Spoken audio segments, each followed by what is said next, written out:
तुलसी गछ को नहीं करंतु एही चारि गोटी उपाय राताराति होइजिबे धनवान एवं आर्थिक संकट हेबो दूर।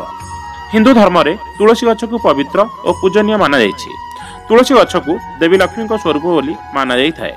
प्रत्येक हिंदू लोकों घर अगणारे तुलसी गछ रहिथाय। जो घरे तुलसी गछ रहिथाय सेठारे सकारात्मक ऊर्जार संचार होइथाय। प्रत्येक शुभ कार्य तुलसी पत्र व्यवहार होइथाय। भगवान विष्णु को पूजा तुलसी पत्र बिना संपन्न होई नथाय। आज आम आपण को तुलसी पत्र को नहीं किसी खास उपाय विषय कहया जाऊँ। यही उपाय को करने द्वारा आपण खूब शीघ्र धनवान हो पारे। तेबे आसतु से विषय विस्तार रूपे जानिबा। तुलसी गछ मूल दीप प्रज्वलन करंतु।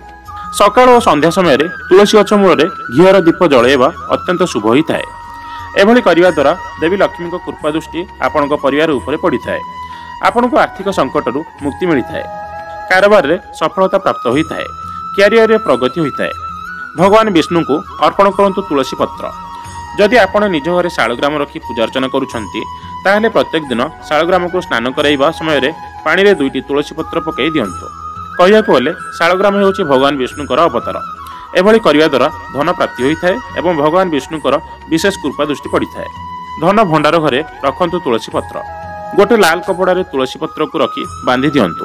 तापरे एहाकु धन भंडार घरे रखी दियंतु। एभली करिया द्वारा लंबा समय अटकी रही आर्थिक समस्या सबू दूर हो। यह सहित घरे देवी लक्ष्मीकर बास हेबो। गंगा जल सहित तुलसीर व्यवहार करंतु। बेले बेले घरे नकारात्मक ऊर्जार प्रभाव पड़ जाए जहाँ फल परिवार में धन समस्या बढ़ी जाए एवं घरे अशांति वातावरण सृष्टि हो जाए। यह सहित परिवार लोकों मध्य भूल बुझाणा सृष्टि होता है। तेणु गंगा जल में 2-4टी तुलसी पत्र मिसाई घर प्रत्येक कोण और अनुकोण में सिंचन करंतु। देखिए घर समस्त नकारात्मक शक्ति दूर हो सबु संकट टलीज। यह सहित परिवार में सुख शांति बजाय रहिबो। फ्रेंड्स, आपको जदि भिडियो भल लगी था प्लीज लाइक एंड शेयर करेंगे और आपणकर मतामत कमेंट माध्यम जनवाक अनुरोध। रहुछि। जय जगन्नाथ।